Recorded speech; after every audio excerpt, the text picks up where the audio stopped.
Good morning. So today I just wanna may book sa sampayan. Book ko tong haba.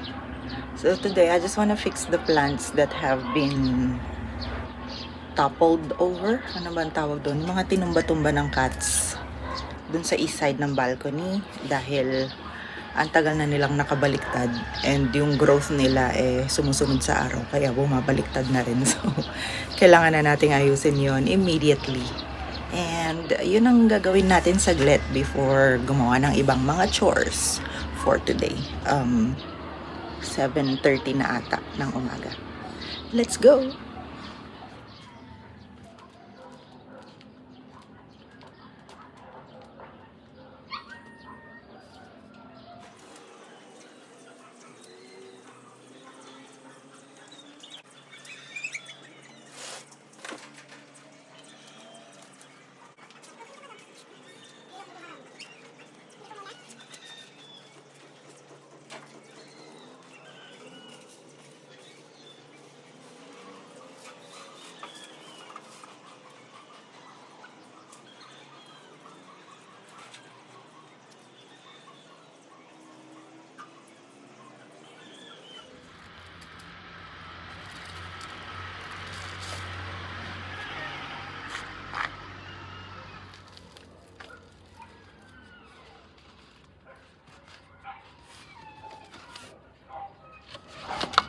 I think I wanna move the shelves in here, the two big shelves,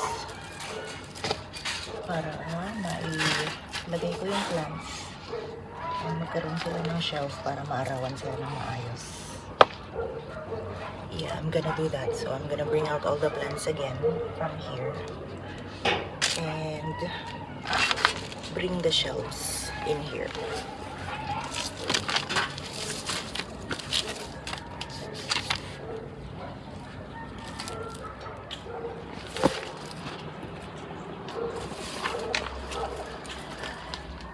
So, labas natin ng lahat ng plants. Tapos, ilipat natin yung shelf na dalawa dito. Ang bihira.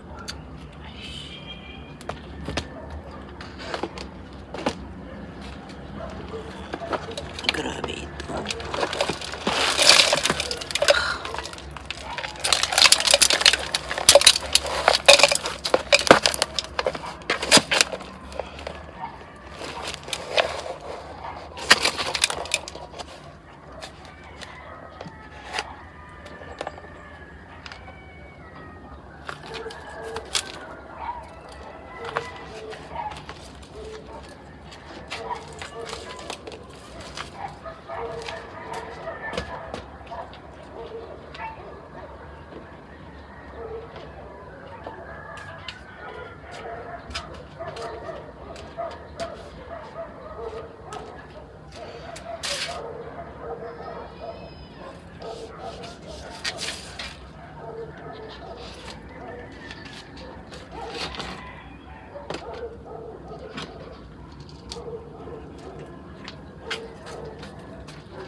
Gotta save all the leaves, fallen leaves, because they will grow into new plants. And this is gonna be a lot of work and it's too hot, so I might finish doing it later in the afternoon. This is a lot of work, it's too hot. Nakakagilo.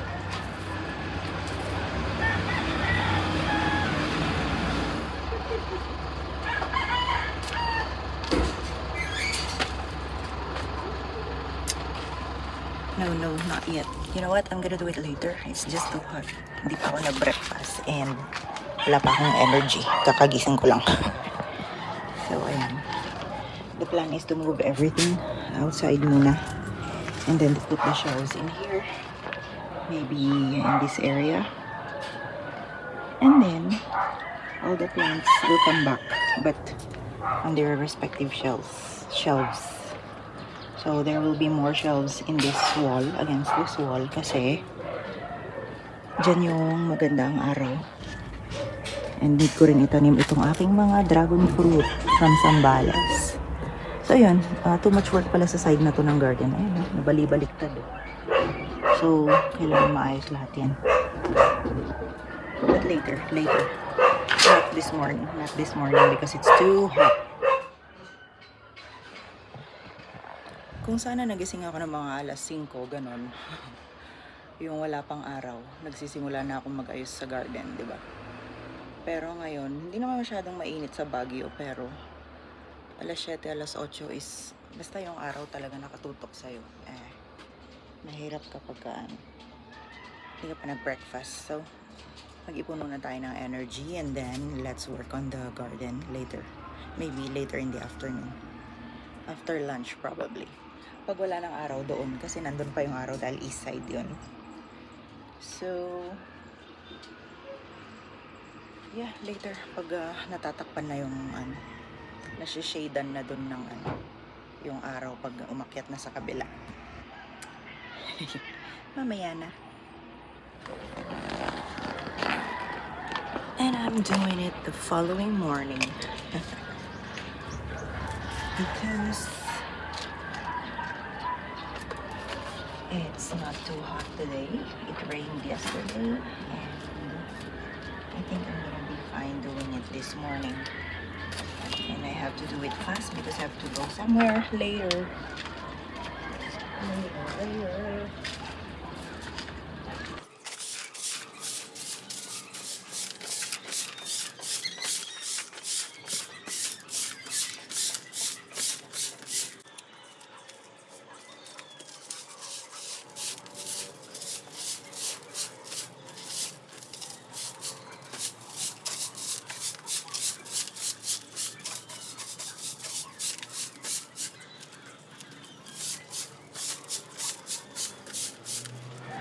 Good morning. It is 7 o'clock and hey, playing with my slippers again. Anyway, so I just wanna show you something. So these cats, naiinis na ako sa cats. Look at them. I just fixed that shelf a week ago. And the plants were knocked off again.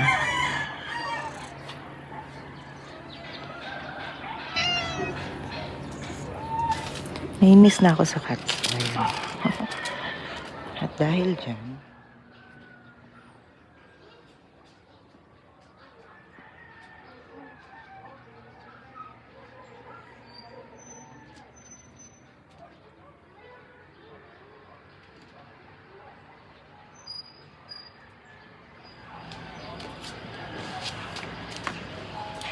hello, good morning. So, I'm starting to get really pissed with my cats. Charot. Nainis na ako sa cats ko. So, today, I'm going to just move my succulents into bigger pots, bigger, heavier pots, just like these clay pots here. And maybe these pots as well. But I'm gonna start off with this big pot in here. So I'll start off with the plants that I moved on the east side of the balcony. Kukunin ko yung mga maliliit na patsok na yon at i-transplant ko lahat ng makakaya kong i-transplant dito. Lahat ng plants na pwedeng magkasya dito. In that way, and then tatakpan ko siya ng sa ibabaw para hindi na, in that way hindi na siya ma-mess up ng plants. Although maraming plants dito dati na wala na rin lahat dahil na-mess up ng cats. So, yun. But anyway, mas okay na yung nandito sila. At least safe sila sa dito. Dahil mabigat. Hindi na may tutumba-tumba ng cats. rather than nandun sila sa maliliit na pot. So that's what I'm gonna do today. It's 8 o'clock in the morning and it's starting to get hot, and then later in the afternoon uulan na naman. So umuulan na halos tuwing hapon here because of the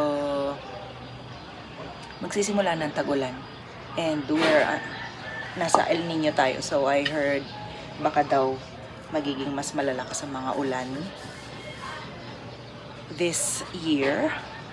So, we have to prep for that kasi ayaw natin ng masyadong maraming hamog at ulan sa ating plants, lalo na dito sa Baguio maraming fog. So, I'm preparing for that. Although, wala masyadong time na ng halaman dahil nagbebenta ako ng soda habang summer pa. But, time and again, unti-unti magripat tayo ng mga halaman. So, let's start off with this pot. And let's see what we can do today. Yan lang. I'll give you an update later. Tika mo naman. Ang gaganda ng mga halaman. Kaso, hindi ako makapagpatubo ng maayos na halaman dahil lagi na lang sinisira ng cats. Tignan mo to. Nasira na to. Tibay-tibay na ito eh. Gusto ko to eh. Tapos biglang naputol sa hindi malamang dahilan. So, napipikon na ako. Walang maayos na dahon. Tingnan mo naman. Oh, ito. Tumba. Oh, lagas lahat. Nagkandahulog yung mga niya. Paano ka naman makakapagparami ng halaman kung ganyan? Naiinis na ako sa cats ko. So, itong mga to, iriripat ko na tuloy. Ilalagay ko na tuloy sila sa lalagay ko na lang sila dito. Kaya lang, ang problema ko, ayoko sana ng mga echeveria dito kasi hindi masyadong, hindi masyadong maganda ang tubo nila. At saka, aesthetically, hindi ako nakikitan sa design na puro echeveria. Kailangan halo-halo siya. So, ayun, paghalo-haluin natin. Pwede namang paghalo-haluin ba't kasi hindi ko gawin? So, gawin natin yan. Figure out ko lang kung paano ang kalalabasan. But you know what? Favorite ko ito dahil sa dami ng farina niya. I think, ang pangalan nito ay Exotic. Echeveria Exotic. But, gusto ko sana siya sa kanyang sariling pot. You know what? Hindi ko isasama kasi gusto ko ilagay siya sa sarili niyang pot. Double head siya. Ang ganda. So, mag-isa niya lang.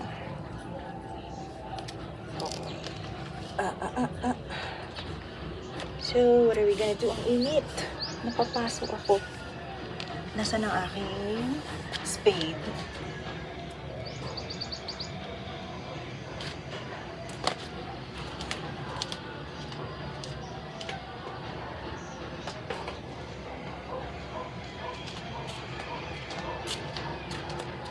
Aking mga gamit ay kung saan-saan nakalagay dahil messy talaga ang balkon ngayon.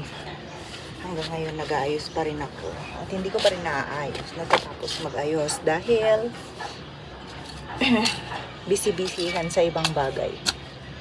Pero ngayon kailangan natin talagang sadyain na mag-find or make lang time para sa plants dahil malapit ng tag-ulan at ayaw natin ng messy na balkon pagdating ng tag-ulan. So, kailangan mag-settle na itong aking mga halaman. So, yun. Kailangan kong bawasan ng lupa ito para mailagay natin ang pots ng maayos.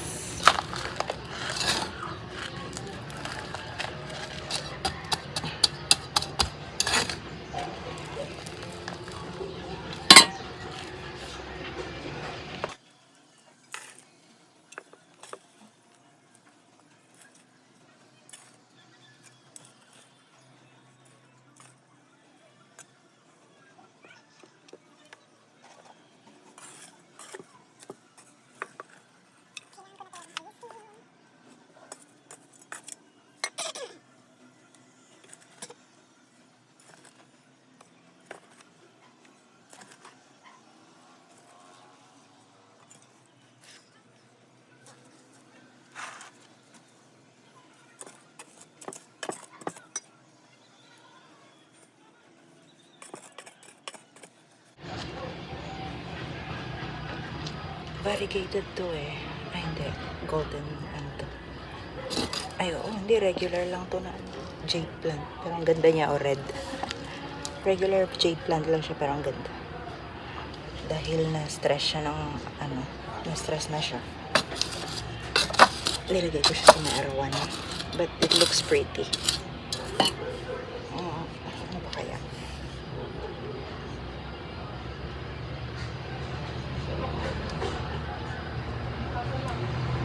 Ito. I think bagay siya dito.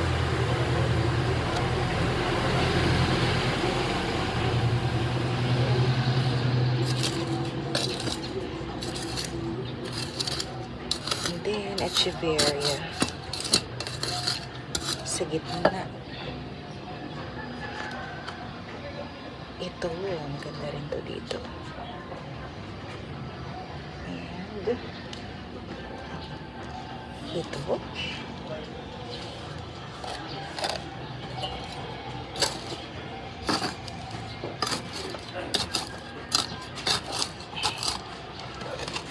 Ito siya.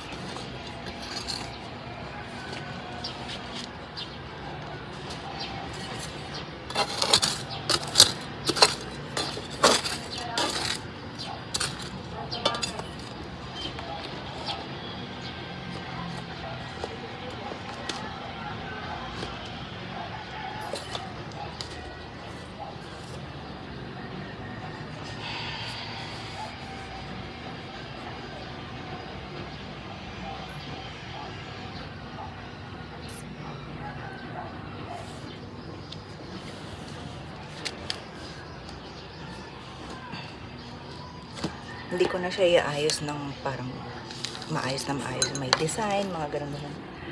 Let's just see what happens. I just want them to grow. Tapos, pagka nag-establish na sila ng roots dito sa pot na to, unti-unti doon ko sila aayusin. Kasi right now, the goal is to just make them settle. Ayokong i-disturb na yung roots dito dahil ayos na siya sa pot na to eh. Kaya lang, that's impossible. Oh, it's not impossible. Kasi usually ang succulents mababaw lang ang ugat. So, ikikip ko na lang yung shape niya. Ganyan.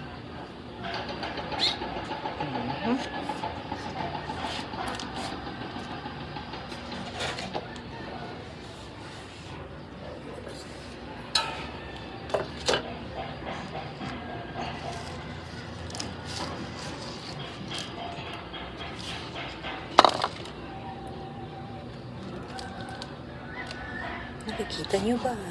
Pakita ko. Yan.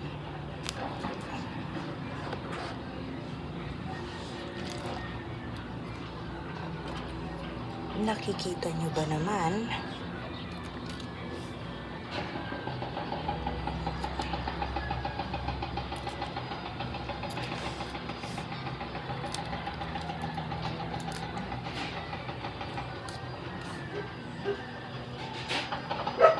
Gaganda nila eh, kaso puro soil yung ibabaw ng dahon dahil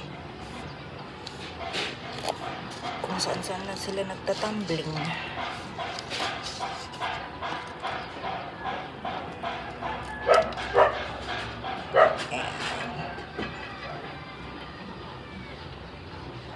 Ayan. Huwag natin sila masyadong i-disturb kanilang roots.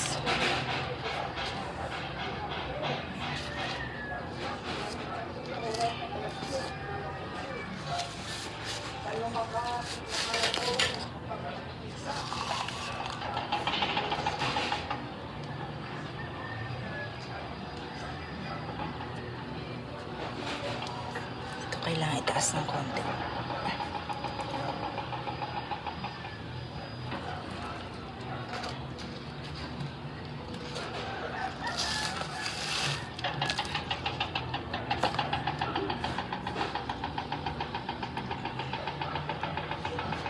Konti pa.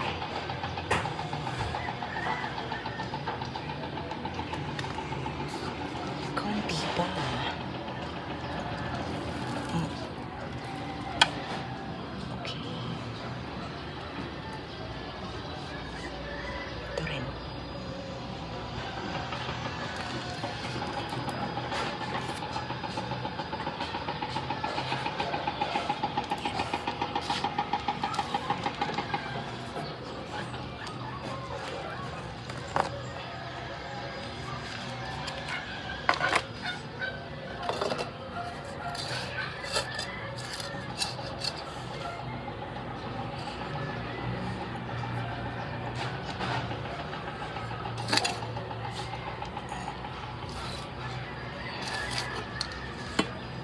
Kita nyo ba?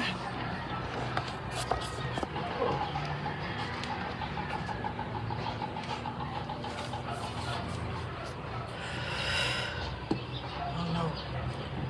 What the heck?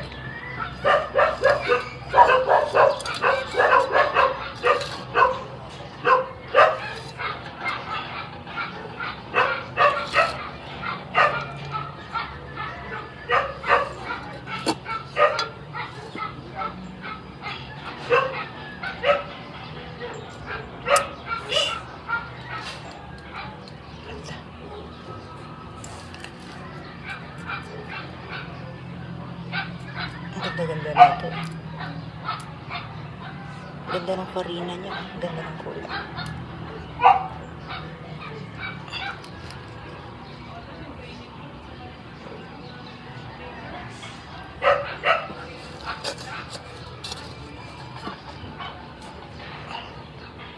Don't mind my hands. I got allergies. If it's disgusting, I'm sorry. Okay.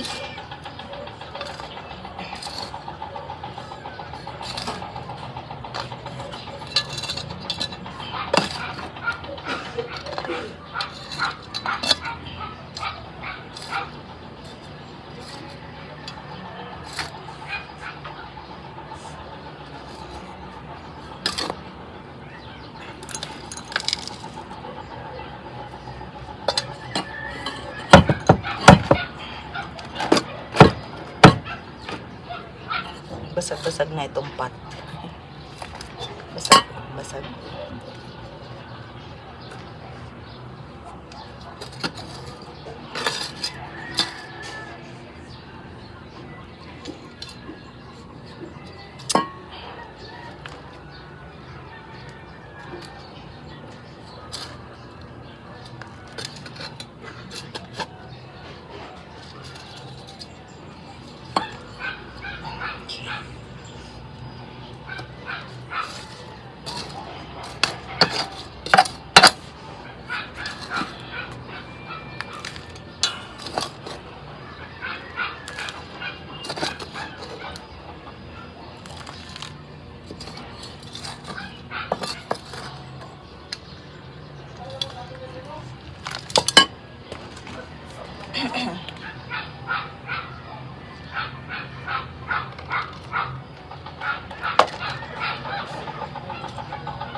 Itong si Madiba na sunburn.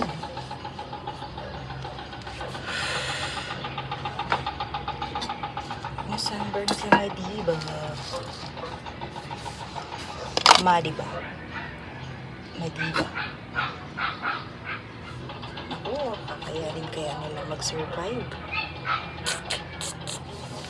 Are they gonna survive in this pot?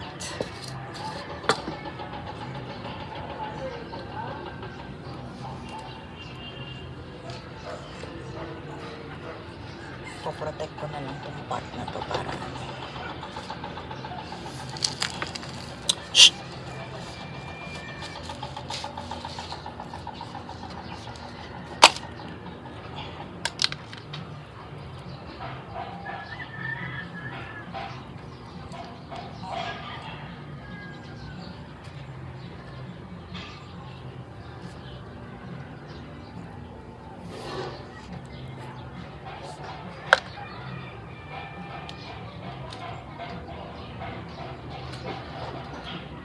Another Madiba.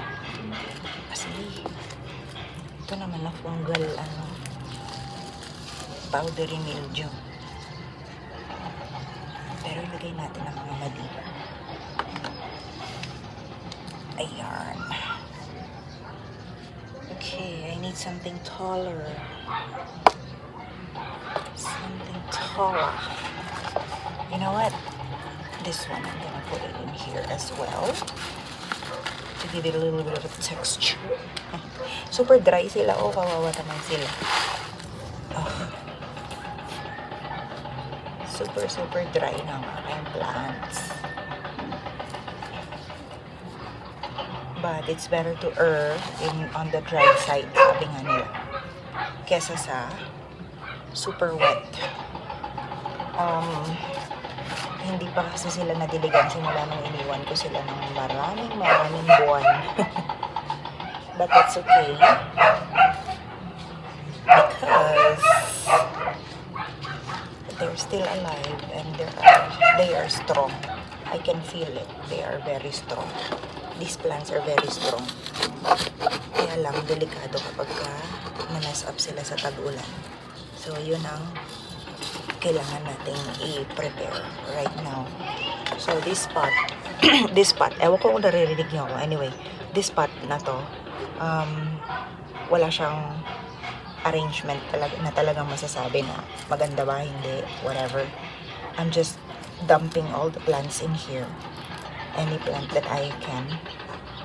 And then later on, I'll just protect this spot.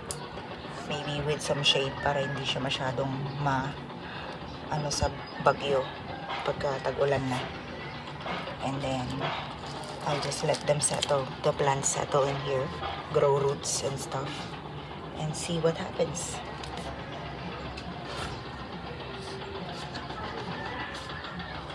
I need a tall plant in here. Perhaps this one. This is a very pretty plant actually. Pretty in pink. But it doesn't look like the other pretty in pink that I've seen. Maybe a different kind of a hybrid that is similar. But maybe yung parentage niya ay iba yung male. Same parents but you know, imbes na yung isa ang male, ay yung kabila ang male.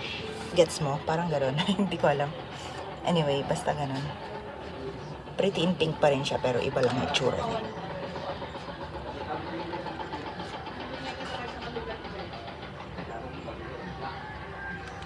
I need one more plant in here. A smaller one. Maybe this one. This tall. Ay, shit. Wala na. Ang dumi na ng mga never mind. They'll figure it out.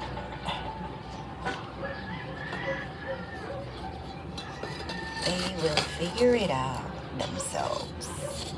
Okay.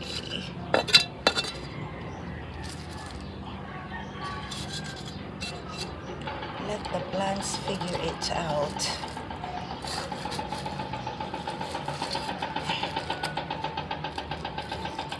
Yan.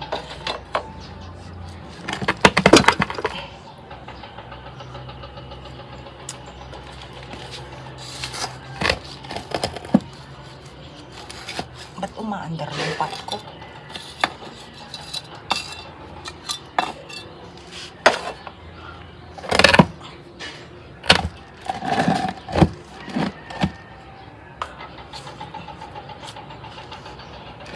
May bato sa ilalim.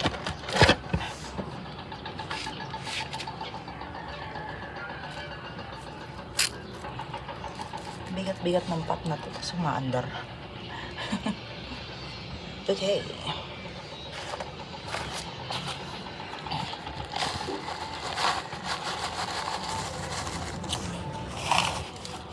Okay. There you go. Alright, so let them just go ahead, figure things out. I don't know how these plants are gonna grow, but ganyan muna sila. And then, I'll just like let them settle sa kanilang soil. Maybe lalagyan ko siya ng singit-singit ng maliliit na mga sedum sa paligid nila.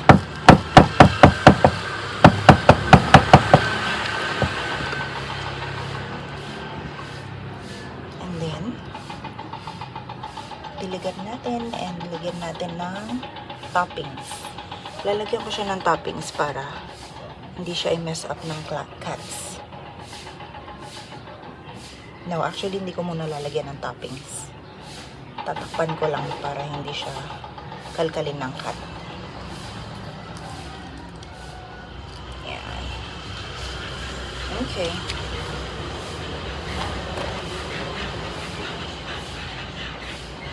And then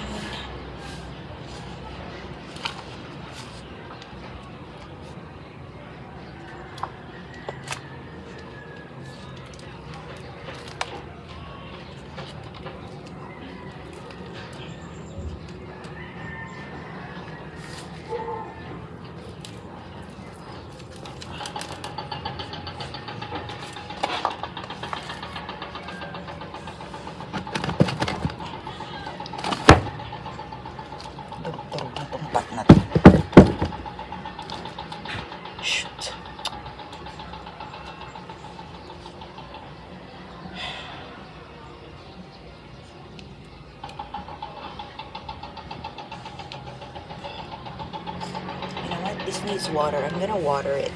Anyway, this is so dry. So, i-water ko para tumigas yung lupa. And then, I know banking-banking. Iba-backfill na lang natin ulit kapag nag-shrink na yung soil dito dahil basta i-water na lang muna natin para tumigas at mag-settle yung roots ng plants. And then later on, i-backfill na lang natin siya ng more soil dahil for sure mag-shrink pa yung soil na to dahil hindi ko naman nalagyan ng maigi.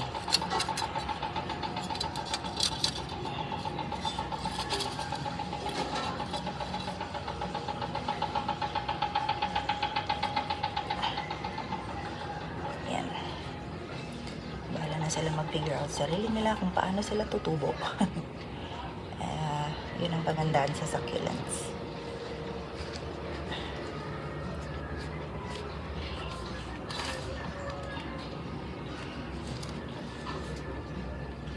Huwag lang silang agad-agad mababagyo.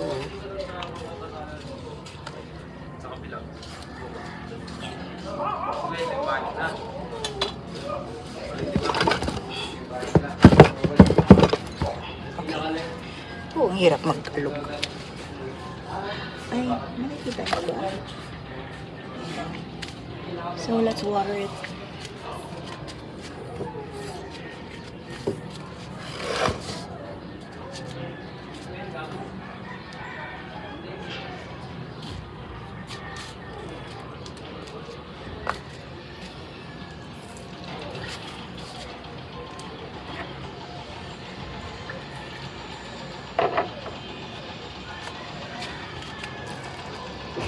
Bakit naman daw ang liit ng water ko? Ayan. So, hydrophobic pa ang aking soil dahil sobrang dry. Sobrang dry.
Hydrophobic pa ng soil.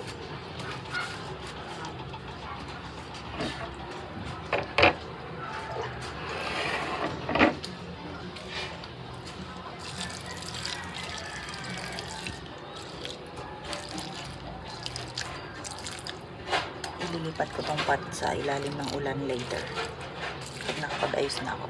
So far, ganyan muna siya. And then, I'm gonna move this pot later on sa ulan para maulanan, para yung mabasa yung ilalim ng soil niya at Pagka basang-basa na yung loob, babalik ko na siya sa dry. Okay, and then let's move on to other pots.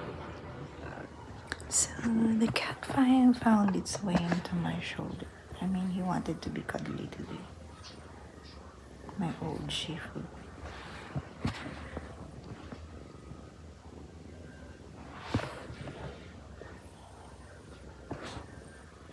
He's old now.